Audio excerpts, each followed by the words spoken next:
बच्चों अब स्टार्ट करेंगे chapter sound. Now what is sound? Sound is a type of energy in the form of mechanical waves that produces a sensation of hearing in our ears. ये simple definition दिया है कि sound is a form of energy, एक तरह का ये energy है जो एक मैकेनिकल वेव्स के फॉर्म में ट्रेवल करता है। This is in the form of mechanical waves that produces a sensation of hearing in our ears. हम नेक्स्ट टॉपिक पढ़ेंगे बच्चों, reflection of sound wave. Reflection of a wave is the change in the direction of path of a wave at interface between the two different media so that the wave returns along a different path of the medium from which it is originated। इसका मतलब क्या है बच्चों?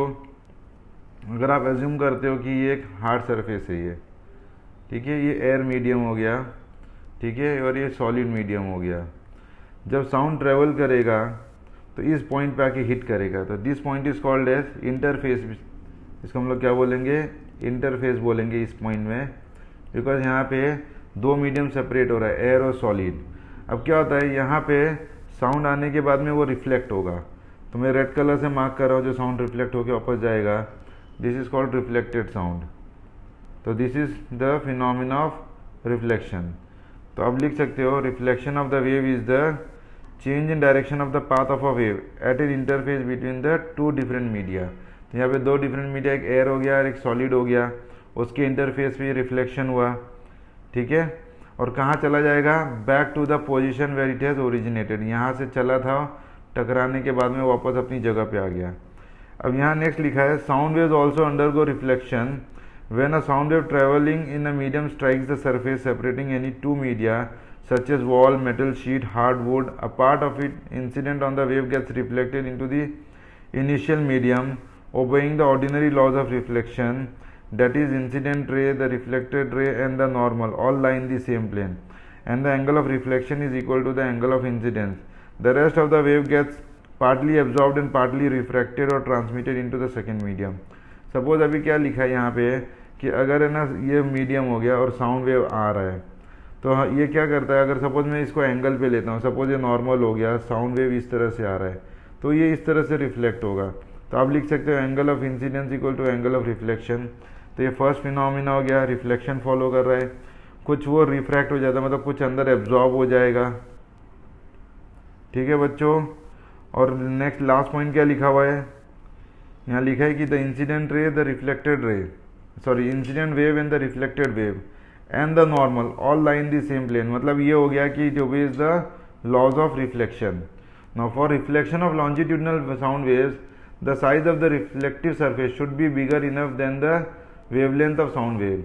यानी कि अब अगर आप बोलोगे छोटे से स्टोन को सामने अगर आप आवाज़ दोगे 17 मीटर की दूरी पे जाके, तो वहाँ पे रिफ्लेक्शन नहीं होगा। आपको रिफ्लेक्शन होने के लिए सामने वाला सरफेस बहुत मैसिव यूज होना चाहिए, ठीक है। अगर आप बोलोगे एक स्टोन के सामने खड़ा होकर मैं आवाज़ दे रहा हूँ मैं 17 मीटर की, तो इस केस में एको नहीं होगा, मतलब साउंड रिफ्लेक्ट नहीं होगा। रिफ्लेक्शन के लिए सामने वाला जो पार्ट होता है उसका जो ये साइज होता है वो किससे बड़ा होना चाहिए? Should be bigger than the wavelength of sound wave. Unlike light wave, sound wave do not require a highly polished of shining surface for reflection. तो लिखा है लाइट को रिफ्लेक्ट होने के लिए पॉलिश सरफेस की ज़रूरत पड़ती है, जैसा मिरर हो गया या कोई शाइनिंग सरफेस हो गया, लेकिन साउंड वेव को रिफ्लेक्ट होने के लिए ये फिनोमिना की रिक्वायरमेंट नहीं है। They can get reflected from any smooth or rough surface provided that the dimension of the surface is large enough. इसका मतलब क्या है कि रिफ्लेक्शन होने के लिए जो साइज होती है वो काफ़ी बड़ा होना चाहिए। एग्जाम्पल है the rolling sound of thunder is due to the successive reflection from the clouds and land surfaces. The phenomena of reflection of sound wave is utilized in megaphone, hearing aid, sound boards and so on। तो ये इसकी application से कहाँ कहाँ use किया हुआ है बच्चों, आप इसको एक बार रेफर कर लो जो मैंने टॉपिक समझाया है।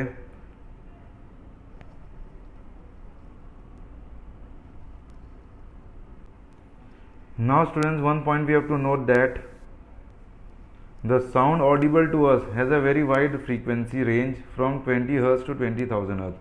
मतलब जो आपको ऑडिबल साउंड है उसका जो रेंज है 20 Hz से लेके 20,000 Hz है। एंड दस a very wide range of wavelength, यानी कि इसकी वेवलेंथ भी बहुत ज़्यादा होगा, यानी कि जो वेवलेंथ की साउंड हमें सुनाई देगा उसका भी रेंज बड़ा होगा। As a result, the overall nature of the reflection varies according to the texture and structure of the surface on which the sound wave of a particular frequency is incident. तो लिखे कि overall nature of reflection varies according to the texture and surface of the nature structure of the surface on which sound wave of a particular frequency is incident. जैसे अगर आपको मैं बता दूं, hard surface पे अगर साउंड स्ट्राइक होता है तो पूरी तरह रिफ्लेक्ट होगा, लेकिन अगर सरफेस सॉफ्ट है, स्पॉन्जी है, तो वो एब्जॉर्ब करता साउंड को। ठीक है, ये बात आपको याद रखना बच्चों। नाउ स्टूडेंट, नेक्स्ट टॉपिक हम लोग करेंगे echo. The sound heard after the reflection from a distant object, high building, a cliff, mountain etcetera, after the original sound from a given source dies off is called an echo. मतलब क्या होता है, suppose अगर आप एक जगह पे खड़े हो और सामने माउंटेन है और आपकी डिस्टेंस मिनिमम 17 मीटर या उससे ज़्यादा होना चाहिए, और यहाँ होके आपने खड़ा होके आपने आवाज़ दिया, तो साउंड जाके वापस से रिफ्लेक्ट होके आएगी। तो ये फिनोमिना को हम लोग क्या बोलते हैं, एको बोलते हैं। साउंड हर्ड आफ्टर रिफ्लेक्शन, यानी कि आपको ये जो साउंड सुनाई दिया, ये कभी सुनाई दिया, आफ्टर रिफ्लेक्शन। तो आप लिखोगे the sound heard after reflection from a distant object, that is from high building, a cliff, mountain etcetera. तो मैंने यहाँ पे माउंटेन एग्जाम्पल में लिया हुआ है। After the original sound from the given source dice of, मतलब आप चिल्लाए, आपकी आवाज़ खत्म हो गई, फिर दूसरी बार आपको जो दूसरा आवाज़ सुनाई देगा वो एको होता है। तो इसको हम क्या बोलेंगे, the sound heard after the reflection from a distant object, high building, a cliff, mountain etcetera, after the original sound from a given source dice of is called echo. Now we will do the conditions necessary for formation of an echo. The formation of an echo depends on two factors. One is the minimum time and the minimum distance. What is the meaning of minimum time? इसका मतलब क्या है कि जो time gap होना चाहिए, एक आवाज़ जो प्रोड्यूस होती है उसके बाद में जब आपको एको सुनाई देता है तो उसके बीच में जो टाइम गैप होना चाहिए 0.1 सेकेंड से होना चाहिए। It has been found that the sensation of any sound persist for 0.1 second. मतलब क्या होता है, अगर आप कोई चीज़ बोल रहे हो तो आपके कानों में जो आवाज़ की जो सेंसेशन होती है सिर्फ 0.1 सेकेंड के लिए होती है। Because after the original sound dies off, the sound will remain in your ear for only 0.1 second. This time is called as persistence of audibility. If any sound after reflection reaches the ear in less than 0.1 second, it can not be distinguish from the original sound and so an echo can not be heard. मतलब क्या है, जैसा आप दीवार के सामने खड़े हो और आप कुछ बोल रहे हो, तो आपकी जो आवाज़ है दीवार से टकरा के हम अपने कानों तक पहुंचती है, तो वो जो आवाज़ होती है 0.1 सेकेंड से भी कम में पहुंच रही है, इसलिए एको सुनाई नहीं देता है। लेकिन क्या होता है, जब डिस्टेंस बढ़ती है, अगर आप वॉल से बहुत दूर खड़े हो, जब साउंड जाके वापस आएगा तो वो टाइम है ना 0.1 सेकेंड से ग्रेटर हो जाएगा, ग्रेटर देन 0.1 सेकेंड हो जाएगा टाइम। तब इस केस में आपको एको सुनाई देगा। अगर आप वॉल के करीब खड़े हो और कुछ बात करो तो आपको एको सुनाई नहीं देगा। क्यों? बिकॉज जो टाइम गैप है वो 0.1 सेकेंड से भी कम होगा। तो इसलिए यहाँ पे क्लियरली लिखा हुआ है कि the condition for formation of echo is that the reflected sound should reach at least 0.1 second after the original sound ceases. मतलब जो ओरिजिनल साउंड है उसको बाद में जो दूसरा साउंड आएगा वो 0.1 सेकेंड के बाद आना चाहिए। Now next is minimum distance. Let D with the distance between the source of sound and the reflecting surface let d be the distance between the source of sound and the reflecting surface। तो अभी example मैं यहाँ लेता हूँ बच्चों, diagram में मैं ये सारी चीज़ें मिटा के एक नया डायग्राम बनाता हूँ और हम लोग यहाँ एग्जांपल लेते हैं कि ये जो डिस्टेंस है आप इसको d ले लो, आने का डिस्टेंस भी d ले लो। जो टोटल डिस्टेंस ट्रेवल कर रहा है बच्चों वो कितना हो गया, टोटल डिस्टेंस 2d हो गया। ठीक है, और हमें टाइम लगा सपोज t, साउंड जाके आने में टाइम कितना लगा, t लगा। तो speed of sound in air निकालना है। स्पीड का फॉर्मूला क्या था, distance travel upon time taken. तो कितना डिस्टेंस ट्रेवल किया 2d, टोटल टाइम कितना लगा जाके आने में, t लगा। तो अगर आपको डिस्टेंस कैलकुलेट करना है तो vt अपॉन 2 होएगा। बच्चों velocity of sound in air हमें मालूम है 340 होता है, और आपको डिस्टेंस अगर निकालना है तो आपको मिनिमम डिस्टेंस की वैल्यू निकालने के लिए टाइम हमें मालूम 0.1 सेकेंड होना चाहिए ताकि आपको एको क्लियरली सुनाई दे। 0.1 हो या उससे ज़्यादा, अपॉन 2, इसको कैलकुलेट करो। 170 इंटू 0.1 इज 17 मीटर। तो जैसा कि बच्चों आप देख रहे हो कि जो मिनिमम डिस्टेंस है एको होने के लिए it should be 17 metre. Thus, the minimum distance required between the source of sound and the reflecting surface to hear an echo distinctly is 17 metre. इसका मतलब क्या है, मिनिमम डिस्टेंस की रिक्वायरमेंट 17 मीटर होना चाहिए, उससे ज़्यादा होगा तो ही एको सुनाई देगा, 17 मीटर से कम हुआ तो आपको एको क्लियरली नहीं सुनाई देगा। If the distance between the source of sound and the reflecting surface is less than 17 metre, an echo will not be heard because the reflected sound wave will reach ears of the observer simultaneously with the original sound। जैसा मैंने आपको बताया कि अगर आप एक room के अंदर खड़े होके वॉल के सामने बात करोगे या चिल्लाओगे तो आपको जो आवाज़ रिफ्लेक्ट होके आ रही है और आपकी जो आवाज़ है वो दोनों सेम टाइम पे आएगी, तो 0.1 सेकेंड का गैप भी नहीं रहेगा, इसलिए आपको एको सुनाई नहीं देगा। तो this was all about the condition necessary for echo. You just go through this topic, 2 minute लेके देख लो क्या किया है इसके अंदर।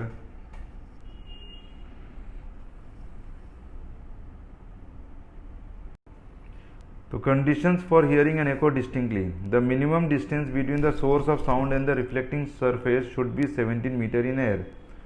The wavelength of sound should be less than the size of the reflecting body. The intensity of sound should be sufficient so as to hear the reflected sound. तो 3 चीज़ें क्या दिया है कि मिनिमम डिस्टेंस जो है वो 17 मीटर होना चाहिए, जैसे हमने एक्सप्लेन किया। वेवलेंथ ऑफ द साउंड जो है should be less than the size of the reflecting body. Wavelength of sound should be less than the size of the reflecting body. ऐसा ले लो, जो बॉडी है उसकी साइज जो है साउंड के वेवलेंथ से ज़्यादा होना चाहिए। Intensity of sound should be sufficient so as to hear the reflected sound. ये जो तीसरा पॉइंट है इसने लिखा है, अगर आप बहुत धीरे से बात करोगे तो क्या आपको एको सुनाई देगा? नहीं सुनाई देगा। तो आपकी इंटेंसिटी साउंड की इतनी नहीं होगी, और आप माउंटेन के सामने खड़े होकर अगर आप बहुत स्लो बात कर रहे हो तो आपको एको सुनाई नहीं देगा। एको होने के लिए आपको साउंड की जो इंटेंसिटी है बहुत ज़्यादा होना चाहिए बच्चों। तो ये 3 पॉइंट आप शॉर्ट में लिख सकते हो, conditions for hearing an echo distinctly. You can just go through this. अब नेक्स्ट टॉपिक है रिवर्बरेशन।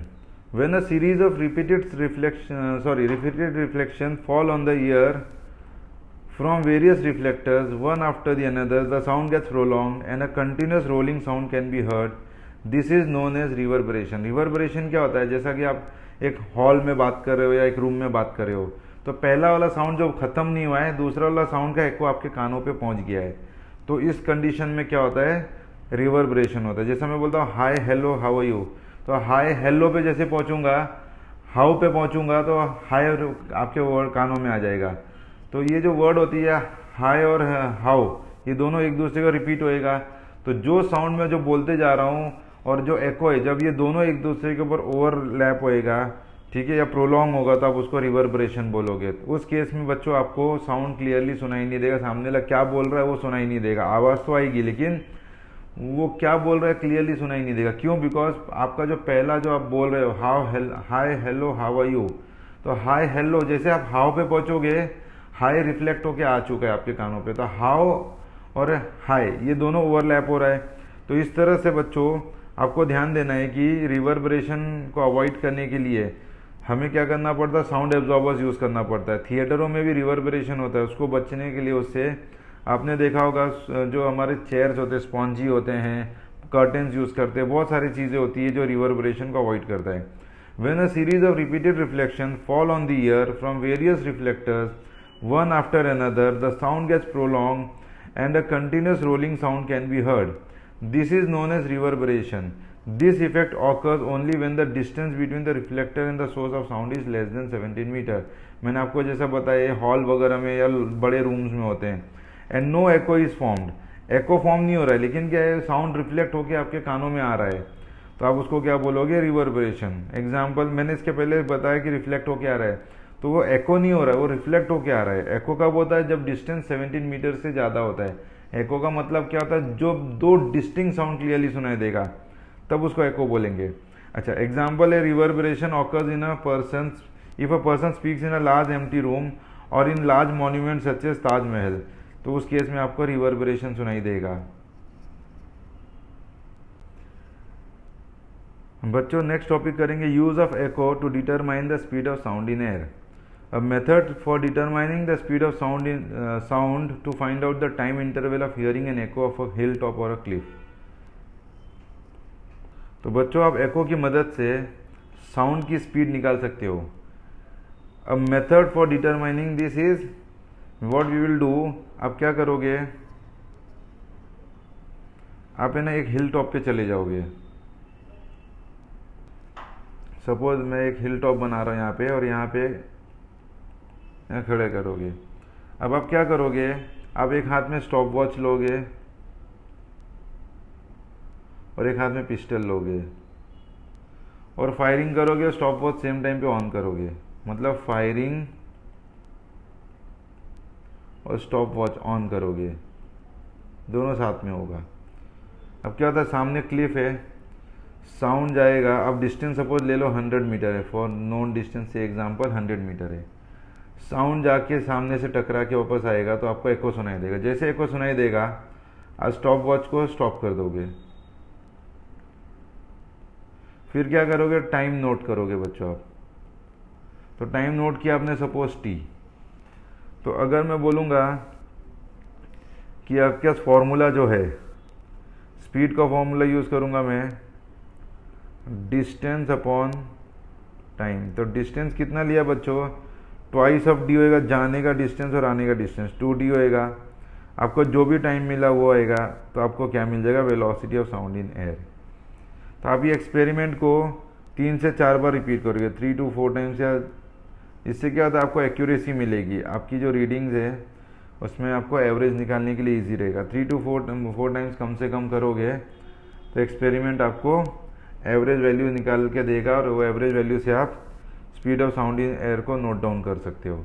तो this was all about the use of echo to determine the speed of sound in air. बच्चों आप इसको go through कर सकते हो, ये कैसे एक्सप्लेन किया मैंने, क्या टॉपिक दिया इसके अंदर, आप एक बार गो थ्रू कर लो बच्चों।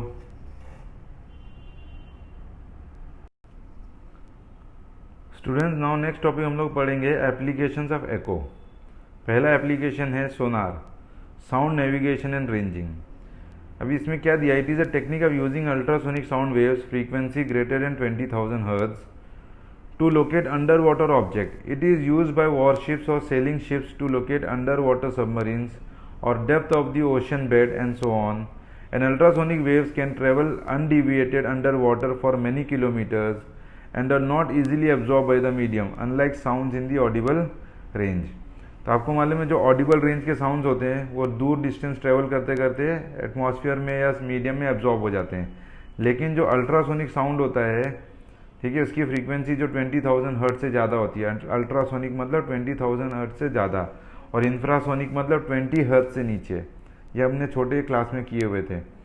तो आपको ये देखने मिल रहा है कि ये किस यूज़ में आता है, to locate under water submarines और depth of the ocean bed and so on, as ultrasonic waves can travel undeviated under water for many kilometre and are not easily absorb by the medium, unlike sound in the audible range. Now to find the depth of an ocean, a ship sends ultrasonic waves downward in the water through a transmitter. अब क्या होता है बच्चों, अगर आप देखोगे ultrasonic sound में, suppose ये शिप है, इसके अंदर है ना 2 मशीन लगी हुई है। सपोज मैं एक को लिखता हूँ टी ट्रांसमीटर, एक होता है आर रिसीवर। अभी आपको है ना यहाँ पे डेप्थ फाइंड आउट करना है, तो क्या करेगा, ट्रांसमीटर एक वेव रिलीज करेगा, वो हिट करेगा नीचे बेड पे और वापस ऊपर आएगा। तो इस तरह से ये फिनोमिना चलता है। तो आप फॉर्मूला यूज़ करेंगे D = VT/2। तो velocity of sound in water मालूम है आपको, ये जो वेव जाके आया मशीन से नोट डाउन किया, डिवाइड बाय 2 किया, तो बच्चों आपको ये पता चल गया कि डिस्टेंस या डेप्थ कितना है। तो ये फॉर्मूला हमने यहाँ यूज़ किया हुआ है। Similarly this method is use to locate any enemy submarine और any other obstacle present inside the water. तो उसी तरह अगर बीच में कुछ प्रेजेंट है तो जो ट्रांसमीटर है कोई भी वेव को भेजेगा, जल्दी हिट करके ऊपर आ गया तो उनको पता चलेगा कि बीच में क्या प्रेजेंट है। Ultrasonic waves will hit the obstacle and reach back to the receiver after reflection. This method of use of echo in sonar is known as echo depth sounding. जिसको हम लोग क्या बोलते हैं बच्चों, echo depth sounding. And what is the full form of sonar, sound navigation and ranging. Sonar का full form है sound navigation and ranging. तो बच्चों आप इसको गो थ्रू कर सकते हो, मैंने आपको सोनार के बारे में समझाया।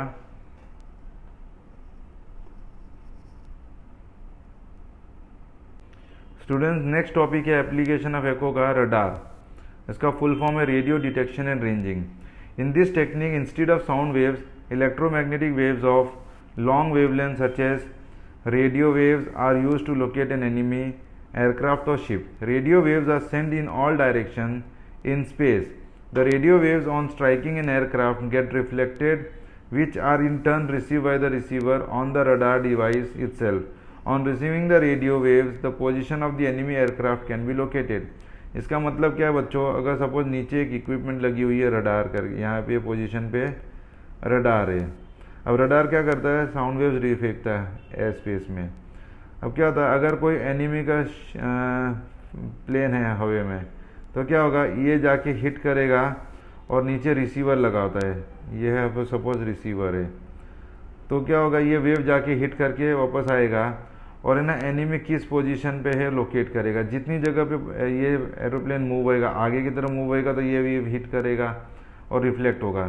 तो in this way the location और position of the enemy can be located in the space.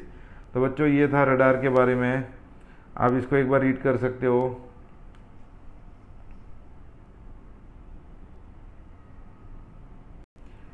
Now third application is use of echoes by fishermen or trawlers. Similar to sonar, a trawler sends a beam of ultrasonic waves from a source into the sea. The waves on striking a shoal of fish reflect to the source and are received by the detector. The distance of the fish can be calculated noting the time taken by the waves to reach back to the receiver. इसका मतलब क्या है बच्चों, suppose ये ship या boat है, ठीक है, पानी में है और नीचे फिशेज है बहुत सारे, और फिशेज अगर बहुत सारे हैं तो क्या होता है, जो ट्रांसमीटर है वो वेव को भेज रहा है और यहाँ पे रिसीवर रिफ्लेक्ट कर रहा है, तो यहाँ ट्रांसमीटर यहाँ रिसीवर है। तो knowing the time taken and we know the velocity of sound in water, we can obtain the distance or you can say the depth of the fish from the ship by using the formula d equals to vt upon 2. तो this is again one of the application to find out the depth of the fish, shoal of fish by using echo. आप इसको go through कर सकते हो बच्चों। बच्चों भी fourth point है कि एको का use animal such as bats and dolphins किस तरह यूज करते हैं। Bats can produce and detect high frequency sound wave of about 100 kilohertz that does not lie in human audible range. यानी जो bat sound produce करता है वो हमें सुनाई नहीं देगा, क्यों, बिकॉज हमारी फ्रीक्वेंसी जो है 20,000 हर्ट्ज तक है और यहाँ पे 100,000 हर्ट्ज दिया हुआ है, that is 100 kilo hertz, that does not lie in human audible range. These waves are use to locate obstacle at night. तो जो वेव प्रोड्यूस कर रहा है बैट, वो क्या काम आता है उनके, वो ऑब्स्टिकल को फाइंड आउट करता है। These sound wave strike any obstacle in their path and reflected as echoes to the bats ear. These echoes guide the bats to fly safely in air avoiding collision with any obstacle. This method is known as echo location और sound ranging. बच्चों देखो, suppose ये bat है, आसमान में उड़ रहा है ये बैट। अब ये बैट उड़ रहा है तो इसके अंदर क्या होता है कि अगर सपोज को कोई ऑब्स्टिकल दिखाई देता है या रास्ते में कोई ऑब्स्टिकल मिलता है उसको, तो क्या करेगा, वो उसको हिट करके वापस वो रिसीव कर लेगा, और जैसे ही रिसीव करेगा तो वो पता चल जाएगा कि इसके रास्ते में obstacle and it can avoid the collision. Dolphins use both high frequency and low frequency sound for echo location. Bat high frequency use कर रहा है, डॉल्फिन दोनों यूज करेगा, हाई फ्रीक्वेंसी और low frequency. The low frequency sound travels the farthest distance and is use by the dolphin to detect any object. Dolphins in then switches to a high frequency sound to obtain a more accurate picture of the object. They also use echolocation system for communication with other dolphins to locate their prey or to avoid predators. यानी dolphin क्या use कर रहा है यहाँ पे, एको location, यानी एको की मदद से एग्जैक्ट लोकेशन का पता चलता है उनको कि where is the other dolphin present और वेर इज देयर प्रेडेटर, जो उनको उनके जान के लिए जो खतरा हो सकता है उनसे अवॉइड करने के लिए डॉल्फिन्स ये सारी टेक्निक का यूज़ करता है। तो आप बच्चों इसको गो थ्रू कर सकते हो। पॉइंट नंबर 4 में क्या दिया हुआ है,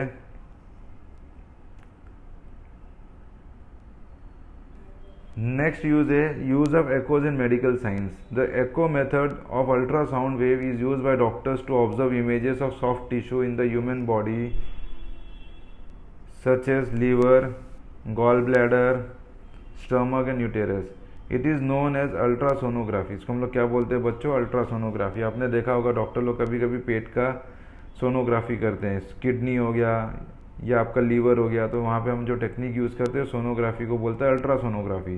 the ultrasonic waves reflect from the soft tissues and the computer transform the reflected waves into an image on a computer screen. तो ये जो पेट में आपने देखा होगा एक मशीन लगाता है, जेल की मदद से पेट में सोनोग्राफी करने के टाइम मशीन लगाता है, तो वो मशीन क्या होता है, वो साउंड वेव प्रोड्यूस करता है, अल्ट्रासाउंड। वो हमारे स्टमक में सॉफ्ट टिश्यू को जाके वहाँ तक पहुँचता है और वहाँ से रिफ्लेक्ट होकर वापस से रिसीवर तक पहुँचता है और कंप्यूटर उसको स्क्रीन पे इमेज के फॉर्म में कन्वर्ट करता है। The process of obtaining the image of heart by this process is called echocardiography. और हार्ट का इमेज अगर वो इस प्रोसेस से देखता है तो उसको हम लोग बोलते हैं इकोकार्डियोग्राफी। तो इस तरह से एको का यूज़ जो बताया है वो हम लोग लिखेंगे, use of echoes in medical science. तो आप इसको एक बार गो थ्रू कर सकते हो पूरा पॉइंट को, पॉइंट नंबर 5 जो दिया है। फिर हम चलते हैं नेक्स्ट पॉइंट पे, 6 पॉइंट पे, एक बार गो थ्रू कर लो बच्चों।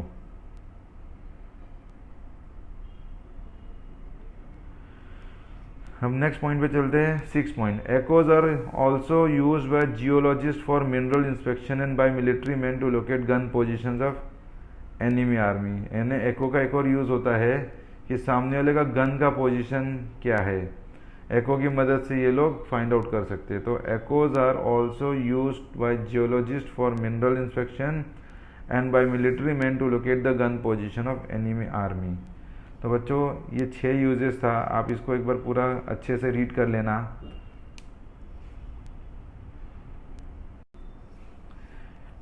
Students, now next topic we will be doing vibration.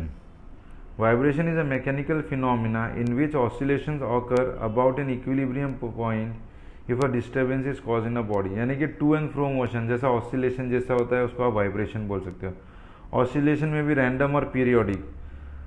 Sound waves are generated by vibrating objects such as the vocal cord. जैसा आप बोलते हो तो आपके वोकल कॉर्ड में वाइब्रेशन होता है, that vibrate to produce your voice.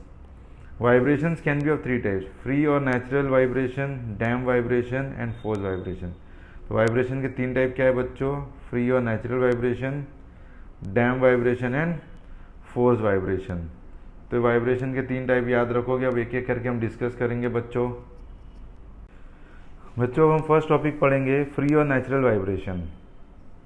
जो वाइब्रेशन का 3 टाइप है उसका फर्स्ट टाइप है फ्री और natural vibration. Free vibration occurs when a mechanical system is set off with an initial input and then allowed to oscillate freely. जैसा कि आप pendulum को खींच के एक बार छोड़ दो तो वो अपना स्विंग लेते रहेगा, स्विंग करते रहेगा। For example consider a child sitting on a swing. When the swing is pulled back and then let go it moves backward and forward freely. These are natural vibration. तो आप इसको क्या बोल सकते हो? जो अपनी ओन नेचुरल फ्रीक्वेंसी से वाइब्रेट हो रहा था, आप उसको बोलोगे natural vibration. The vibration produce in a body on being slightly disturbed and which remain sustained in the absence of external force are known as free or natural vibration। यानी जैसे आप स्विंग को देखोगे, खींच के आपने स्विंग को छोड़ दिया तो वो स्विंग आगे पीछे वो ऑसिलेट होगा, तो आप उसको क्या बोलोगे? फ्री और natural vibration. Bodies with free vibrations have a definite frequency and time period depending on their shape, size and structure. The frequency of a freely vibrating body is called is natural frequency. तो आप उसको क्या बोलोगे? The frequency of a freely vibrating body is called is natural frequency। Note, in free vibration the amplitude and frequency remain constant। तो अब अगर आप देखोगे क्या बोलते हैं इसमें फ्री वाइब्रेशन में आपकी एम्पलीट्यूड सेम है, देखो ठीक है। Theoretically free vibrations are possible only in vacuum. तो यहाँ पे एक बात ध्यान में रखना है तुमको कि अगर आप एयर में बच्चे को स्विंग करा रहे हो तो धीरे धीरे स्विंग की स्पीड कम होती है, लेकिन यही चीज़ अगर वैक्यूम में कोई चीज़ स्विंग होगा वो कंटिन्यूसली उसकी एम्पलीट्यूड सेम रहेगा। लेकिन अगर आप बच्चे का एग्जांपल लोगे, उस पर बच्चे को बिठा के स्विंग करा रहे हो तो धीरे धीरे उसकी एम्पलीट्यूड धीरे धीरे कम होने लगेगी। मतलब उसका ग्राफ कैसे बनेगा? धीरे धीरे कम होते हुए बनेगा इस तरह से। ये टॉपिक हम लोग पढ़ेंगे जो आगे आगे आएगा, ठीक है बच्चों। तो इसको हम लोग डैम्प ऑसिलेशन बोलते हैं जो आगे पढ़ेंगे। लेकिन अभी हम फ्री वाइब्रेशन पढ़ रहे हैं, तो फ्री वाइब्रेशन में ये सोच के चलना है कि जो हम एक्सपेरिमेंट कर रहे हैं वो वैक्यूम में कर रहे हैं, और वैक्यूम में पेंडुलम अगर ऑसिलेट हो रहा है तो इसकी एम्पलीट्यूड कम नहीं होगी। देखो सेम एम्पलीट्यूड से वो ऑसिलेट हो रहा है। तो ये थियोरेटिकली सिर्फ वैक्यूम में ही वो फ्री वाइब्रेशन जो है उसमें जहाँ पे एम्पलीट्यूड चेंज नहीं होगी पॉसिबल है। रियलिटी में तो ऑब्वियसली वहाँ पे एयर की रेजिस्टेंस होगी और उसकी एम्पलीट्यूड कम हो जाएगी। तो बच्चों ये फर्स्ट टॉपिक था, आप इसको गो थ्रू कर लो। अभी नेक्स्ट टॉपिक पढ़ेंगे बच्चों एग्जांपल्स ऑफ ऑसिलेशन, वाइब्रेशन। पहला एग्जांपल है simple pendulum. A simple pendulum vibrates to and fro about its mean position. If the bob of the pendulum is slightly disturbed from the mean position, the frequency of vibration of the simple pendulum depends on its length and acceleration due to gravity at that place. At a given place, the different pendulum with different length will vibrate with different frequency. The frequency of the time pendulum of a simple pendulum is given by the formula nu equals to, actually इसको हम लोग nu बोलते हैं frequency को, equals to 1/2 pi g upon l. बच्चों आपको मालूम होगा टाइम पीरियड का फॉर्मूला क्या आता है, 2 pi root of L upon G. आपने 9th में मेजरमेंट चैप्टर में फॉर्मूला पढ़ा था। तो बच्चों फ्रीक्वेंसी को आप ऐसा भी लिख सकते हैं, nu equals to 1/t equals to, अब इसका रेसिप्रोकल लिख दूंगा मैं, 1/2 पाई हो जाएगा root of g upon l हो जाएगा। तो देखो वही फॉर्मूला यहाँ पे बना है फ्रीक्वेंसी का बच्चों। तो this is the formula for simple pendulum, frequency of simple pendulum. The smaller the length of the pendulum, the higher will be its frequency. याद रखो, अगर आप ध्यान से देखोगे इस जगह पे लेंथ नीचे है बच्चों। अगर आप फॉर्मूला देखोगे लेंथ डिनोमिनेटर में, यानी कि फ्रीक्वेंसी और लेंथ का इन्वर्सल रिलेशन है। लेंथ जितना ज़्यादा होगा, जितना छोटा होगा फ्रीक्वेंसी उतना ज़्यादा होगा, यानी इन्वर्स रिलेशन है। Smaller the length more is the frequency.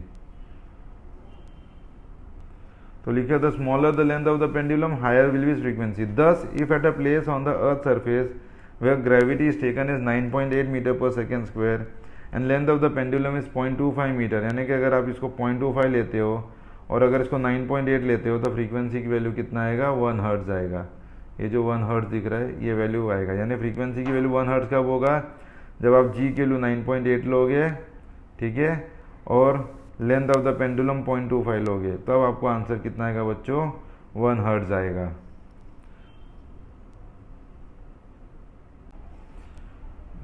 बच्चों भी म्यूजिकल इंस्ट्रूमेंट सेकेंड एग्जांपल पढ़ेंगे स्ट्रिंग इंस्ट्रूमेंट के बारे में। When the strings of the guitar, sitar और violin are plucked, they begin to vibrate with the natural frequency. जैसे आपने गिटार का स्ट्रिंग को प्लग कर दो तो उसके स्ट्रिंग वाइब्रेट होने लगते हैं और साउंड प्रोड्यूस करता है। The frequency of these vibration depends on the length. आपने देखा होगा गिटार जब बजाते हैं तो अपने फिंगर से फ्रेट को दबाता है। अगर आपने देखा होगा गिटार का ये शेप होता है ऐसा, ठीक है, यहाँ साउंड बॉक्स होता है हॉलो, ये फ्रेट होता है, इस पर वायर होती है, स्ट्रिंग होती है, जो मैं आगे ब्लू कलर से बताता हूँ मैं, ऐसा इस तरह से। अब यहाँ पे फ्रेट लगे होते हैं, अगर आपने इस जगह पे फिंगर से दबाया तो आपका लेंथ, इफेक्टिव लेंथ इतना हो गया। अगर आपने इस जगह पे दबाया तो आपका इफेक्टिव लेंथ इतना हो गया। तो ये जो लेंथ है इतना स्ट्रिंग वाइब्रेट करता है, जो मैंने आपको बताया। तो ये क्या लिखा है कि ये लेंथ पे भी डिपेंड करता है। तो स्ट्रिंग इंस्ट्रूमेंट में गिटार हो गया, सितार हो गया, तो उसका जो फ्रीक्वेंसी होती है वो लेंथ पे डिपेंड करता है। The frequency of these vibration depend on the length, radius and tension. Radius मतलब अगर आप देखोगे हर वायर की थिकनेस अलग अलग होती है, कोई वायर पतला होता है, कोई वायर मोटा होता है। गिटार की स्ट्रिंग अगर आप देखोगे मोटे से पतले होते हैं, तो रेडियस चेंज होगा तो फ्रीक्वेंसी चेंज होगा। इसलिए आप गिटार पे जब प्लग करोगे तो मोटी स्ट्रिंग पे फ्लैट आवाज़ देगा और पतली स्ट्रिंग पे श्रिल साउंड देता है। Frequency of this string is given by the formula v equals to या nu equals to 1/2L root of t upon pi r square d, where here L is the effective length, t is the tension. मतलब आपने देखा होगा guitar को tune करते हैं, tight या loose करते हैं, क्यों, बिकॉज वो म्यूजिक पे उसका इफेक्ट पड़ता है। अगर टेंशन टाइट ज़्यादा होगा तो श्रिल साउंड होगा, अगर टेंशन यानी टेंशन कम हो जाएगा तो आवाज़ फ्लैट हो जाएगी। इसलिए देखो डायरेक्ट रिलेशन है, लेस टेंशन मतलब लेस फ्रीक्वेंसी, लेस फ्रीक्वेंसी मतलब फ्लैट साउंड, मोर टेंशन मतलब मोर फ्रीक्वेंसी, मोर फ्रीक्वेंसी मतलब श्रिल साउंड। और नेक्स्ट यहाँ पे क्या दिया हुआ है, पाई r स्क्वायर d। यहाँ पे आप इसको क्या लिख सकते हो, डेंसिटी ऑफ द मटेरियल, मतलब आप जो वायर यूज़ कर रहे हो किसका बना हुआ है, तो आप उसको बोलोगे density of the material. r is the radius, ये जो रेडियस यानी जितना मोटा वायर होगा वो फ्रीक्वेंसी उतनी, जितना मोटा आवाज होगा फ्रीक्वेंसी उतनी कम होगी, ठीक है। More the radius less is the frequency. इसलिए मोटे स्ट्रिंग में अगर स्ट्रिंग मोटा होगा तो फ्लैट साउंड प्रोड्यूस करता है ये। तो बच्चों मैंने वही बताया, देखो frequency is inversely proportional to length, ठीक है। अगर आप ओपन स्ट्रिंग करके बजाओगे यानी सबसे ज़्यादा लेंथ होगा, ठीक है, तो आवाज़ पतली आएगी, सॉरी मोटी आएगी, मतलब लेंथ बढ़ेगा तो फ्रीक्वेंसी कम होगा। और अगर आप है ना स्ट्रिंग को यहाँ पे दबा कर, स्ट्रिंग को यहाँ दबाओगे, प्लग करोगे, तो और पतली आवाज़ आएगी। यानी स्ट्रिंग की जो लेंथ छोटी होगी, जितनी छोटी लेंथ होगी, ठीक है, उतनी फ्रीक्वेंसी बढ़ेगी, उतना श्रिल साउंड होएगा। और लेंथ बढ़ेगा तो फ्रीक्वेंसी कम होगा। दूसरा है it is inversely proportional to the square root of r square. इसका मतलब क्या होता है, रेडियस जितना बढ़ेगा फ्रीक्वेंसी उतना कम होगा, इसलिए मोटा वायर में फ्लैट आवाज़ आता है। And the third is it is directly proportional to tension, यानी जितना ज़्यादा टेंशन, ज़्यादा टाइट करोगे तो ज़्यादा पतली आवाज़ देगी तुमको गिटार का स्ट्रिंग। तो ये 3 पॉइंट है बच्चों, आप बहुत ध्यान से लर्न करोगे। लेंथ पे डिपेंड करता है, रेडियस ऑफ दी वायर पे डिपेंड करता है, और टेंशन पे डिपेंड करता है। तो ये ऐसा लिखोगे, इन्वर्सली प्रोपोर्शनल टू लेंथ, पहला हो गया फ्रीक्वेंसी का। दूसरा हो गया it is inversely proportional to r square, and तीसरा हो गया it is directly proportional to root t. तो दीज आर द पॉइंट। हमने म्यूजिकल इंस्ट्रूमेंट के बारे में पढ़ा। जो पहला था हमारा स्ट्रिंग इंस्ट्रूमेंट, आप इसको गो थ्रू कर सकते हो बच्चों, मैंने जो एक्सप्लेन किया। बच्चों भी हम नेक्स्ट एग्जांपल पढ़ेंगे पियानो के बारे में। When the keys of a piano are pressed, various strings begin to vibrate with their natural frequency. आपने देखा होगा, जो हम ये कीबोर्ड की बात नहीं कर रहे, जो पियानो कैशियो का आता है, इलेक्ट्रॉनिक वाला नहीं, जो रियल में पियानो आता है उसके अंदर स्ट्रिंग्स लगी होती है। जब आप कीबोर्ड को प्रेस करते हो तो उसकी लेंथ भी चेंज होती है, पीछे की तरफ स्ट्रिंग लगी होती है। फ्लूट और organ pipe. An organ pipe is a simple instrument with holes that vibrate when air passes through a narrow slit at its top. आपने तो बांसुरी देखा होगा, फ्लूट, उसके अंदर होल होता है। आप देखोगे बांसुरी के अंदर होल होता है। तो अगर मैं यहाँ पे होल्स बनाता हूँ बच्चों, तो आपने देखा होगा जब जो बांसुरी बजाते हैं उस पर फिंगर रखते हैं अलग अलग पोजीशन पे। फिंगर इसलिए रखते हैं ताकि length of the air column change हो सके। सपोज पूरा फिंगर रखा हुआ है, तो जो length of the air column है यहाँ से यहाँ तक पूरा वाइब्रेट होगा। सपोज बच्चों अगर आपने फिंगर यहाँ पे रखा हुआ है इस पोजीशन पे, तो आप क्या करोगे, फिंगर इस पोजीशन पे रखा है और यहाँ पे ऐसा रखा हुआ है, तो आपके पास length of the air column इतना मिलेगा। तो ये जो length of the air column होता है उस पर भी डिपेंड करता है। तो फ्लूट और ऑर्गन पाइप, यू कैन से an organ pipe is a simple instrument with holes that vibrate when their air passes through a narrow slit at its top. The natural frequency of its vibration is inversely proportional to the length of the air column. यानी कि अगर आप जितना air column का length बढ़ाओगे उतनी frequency कम होगी। ठीक है बच्चों, यानी कि अगर पूरा होल कवर करोगे तो लेंथ बढ़ गया, मतलब फ्रीक्वेंसी कम हो गया, यानी श्रिल साउंड आएगा। ठीक है, अगर आप पूरा होल खोल दोगे, ठीक है, और फूक मारोगे तो आपके length of the air column इतना ही है, तो frequency is inversely proportional to length. जितना छोटा लेंथ होगा उतना फ्रीक्वेंसी बढ़ेगी, और फ्रीक्वेंसी बढ़ेगी, सॉरी यहाँ पे मैंने गलत बता दिया बच्चों, यहाँ पे लेंथ बढ़ेगा तो फ्रीक्वेंसी कम होगी, तो फ्लैट साउंड आएगा यहाँ पे। और यहाँ पे लेंथ स्मॉल होगा तो फ्रीक्वेंसी इंक्रीज होगी, तो यहाँ पे श्रिल साउंड आएगा। ठीक है बच्चों, यानी कि सारे होल्स ओपन है तो श्रिल साउंड आएगा, और सारे होल्स क्लोज है तो फ्लैट साउंड आएगा। तो ये फ्लूट ऑर्गन, आपका फ्लूट या ऑर्गन पाइप ऐसे ही वर्क करता है। Then come stretch string. A string when fixed at both ends can vibrate when plucked at any point between its end. It can vibrate in different modes depending on the point where it is plucked. The different modes of vibration in a string are of frequencies in the ratio 1:2:3:4 and so on. For example, if it is plugged at half the length of the string from one end in the middle, it will vibrate with one loop. मतलब क्या, अगर आप है ना string को बीच में plug करोगे तो एक लूप फॉर्म होगा, जैसा कि आप डायग्राम में देख रहे हो। ठीक है बच्चों, नेक्स्ट लिखा है, आप इसको क्या बोल सकते हो, it will vibrate with one loop with frequency V or F known as principal note or fundamental first harmonic. तो आप इसको आप क्या बोलोगे, फंडामेंटल नोट या फर्स्ट हार्मोनिक बोलोगे।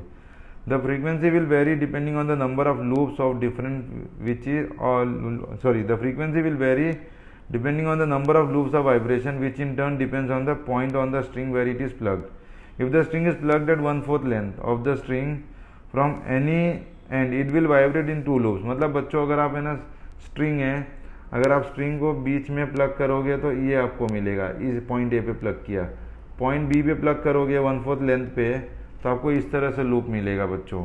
तो यहाँ लिखा है कि अगर आप 1/4 लेंथ पे प्लग करोगे तो 2 लूप मिलेगा, ठीक है बच्चों। And it will vibrate in 2 loops with frequency 2f। तो यहाँ पे देखो फ्रीक्वेंसी 2f हो गया।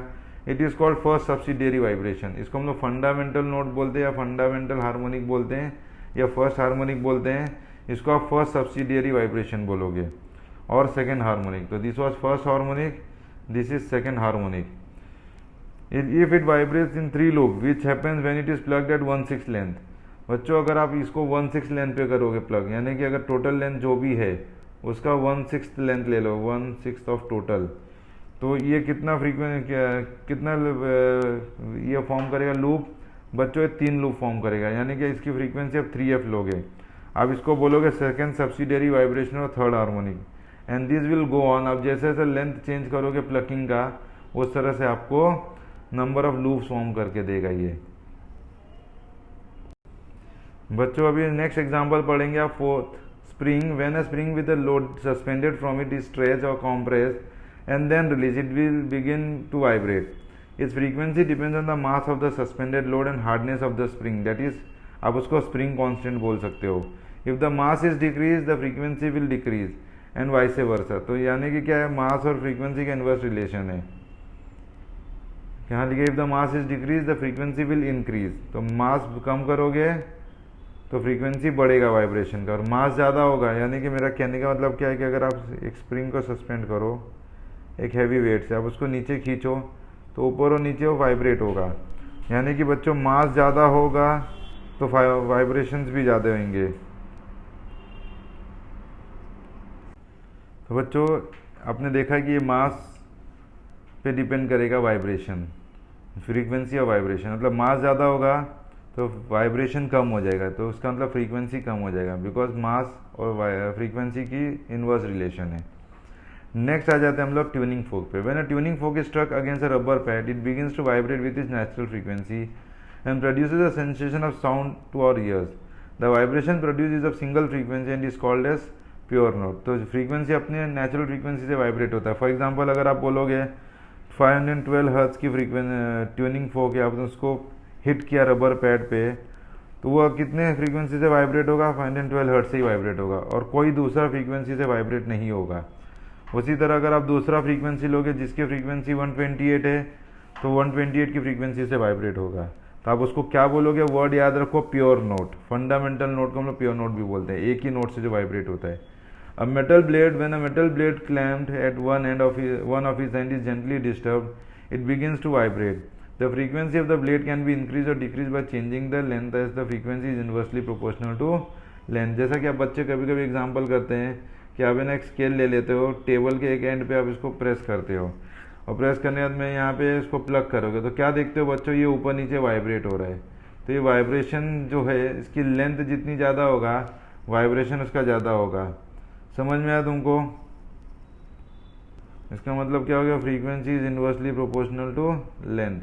तो लेंथ ज़्यादा होगा तो फ्रीक्वेंसी और वाइब्रेशन कम होगा। सॉरी मैंने गलत बता दिया, याद रखो इसको कि लेंथ ज़्यादा होगा, यानी कि अगर आप फिक्स एंड से स्केल को ज़्यादा लेंथ पे रखोगे, वाइब्रेट कराओगे, तो फ्रीक्वेंसी विल बी लेस।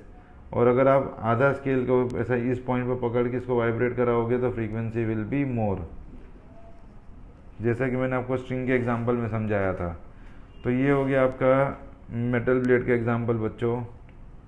तो मैंने तुमको सारे एग्जाम्पल बता दिया है। तो ये सारे एग्जाम्पल्स हमने जो पढ़े अब तक, उसको हम लोग बोलेंगे फ्री या नेचुरल वाइब्रेशन।